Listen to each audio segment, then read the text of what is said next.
vous êtes des auditeurs d'RTL, cette musique vous dit quelque chose, elle vous a accompagné pendant des années et des années avec Philippe Bouvard. Et ce matin, effectivement, il sera question de sa bibliothèque. Il en vend une partie, il y a 4000, combien à peu près ? Il en vend une grande partie, un petit peu moins de 4000 livres. Il y a aussi beaucoup d'autres choses, William, parce qu'il vend des souvenirs professionnels, personnels. Il y a des très belles lettres autographes, il y a des dessins humoristiques, il y a du mobilier, il y a une partie de sa cave. Ah bon, il y a aussi il y a la Rolls-Royce qui l'accompagnait depuis presque 30 ans. Donc vous voyez, ce sont vraiment tous ces objets qui faisaient partie de son univers. Et on se rend compte, William, c'est toujours pareil, qu'à travers ce type de vente, des ventes de collection, eh bien on entre dans l'intimité d'un personnage, Philippe Bouvard cette fois-ci, et puis on partage ses goûts et ses passions. Sauf que c'était un collectionneur, mais en fait c'était aussi un vrai lecteur. Oui, on se rend compte. Tout ça, il les a lus, quoi. Mais bien sûr, sa bibliothèque, elle a été constituée pour être lue, pour être consultée. C'est ce qu'il a fait pendant des années. Et vous allez voir, c'est une bibliothèque très à son image. Elle est assez classique, avec toutes les œuvres, tous les grands classiques de la littérature du 19e. Et puis, il y a des petites choses aussi beaucoup plus légères, beaucoup plus amusantes. Des textes de Jules Renard. Jules Renard. Mais oui, une voilà. question des grosses têtes à Jules Renard, mais il savait Il tout était par cœur, passionné par Jules Renard. Il y a les mémoires de Casanova. Donc, il y a des petites choses très... voilà, c'est plein de fantaisie, plein d'humour, plein de finesse. Et c'est très à son image, finalement. Vous allez voir, nous avons rencontré Philippe Bouvard il y a quelques jours chez lui pour évoquer cette vente aux enchères. Regardez. Je vous rassure, ou je vous inquiète, je ne prends pas ma retraite. Sur les conseils insistants de Michel Sapin, je réduis mon train de vie.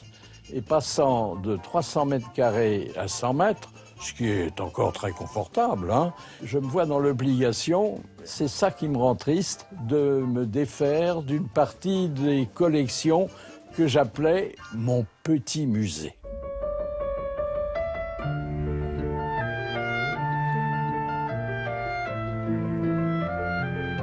Tout ce qui est autour de moi m'est cher, et notamment les 4000 livres qui, essentiellement, appartiennent à la littérature française du 19e siècle. Mais il y a d'autres pièces plus personnelles. Par exemple, la correspondance que j'ai échangée avec François Mitterrand au sujet de Jules Renard, qui était notre idole à tous les deux.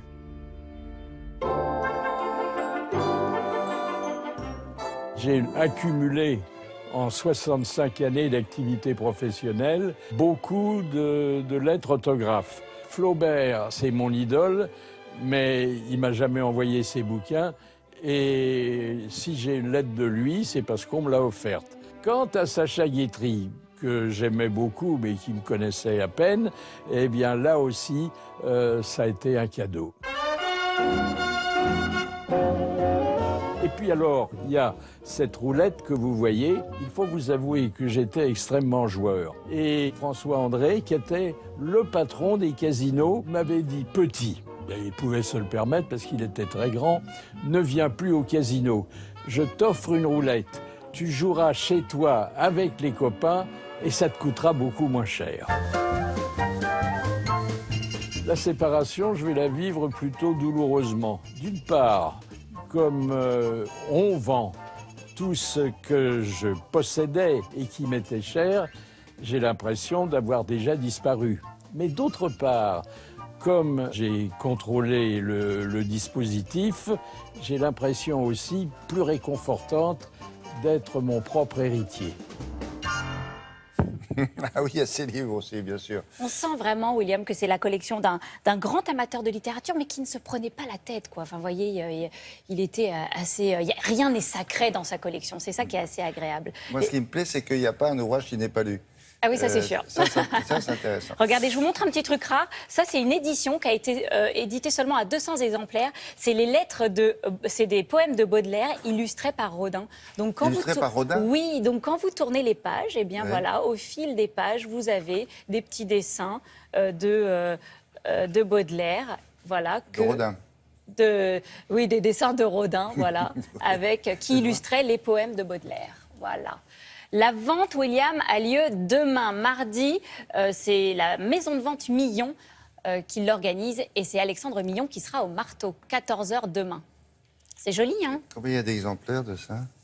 200 exemplaires. Il a été, voilà. Rodin avait dessiné, il avait choisi les poèmes, il avait dessiné D'accord. pour illustrer ces poèmes-là. Et cette édition-là est en 200 exemplaires, estimation 1 500 €. Voilà, Merci rendez-vous beaucoup. demain, 14h. La météo maintenant.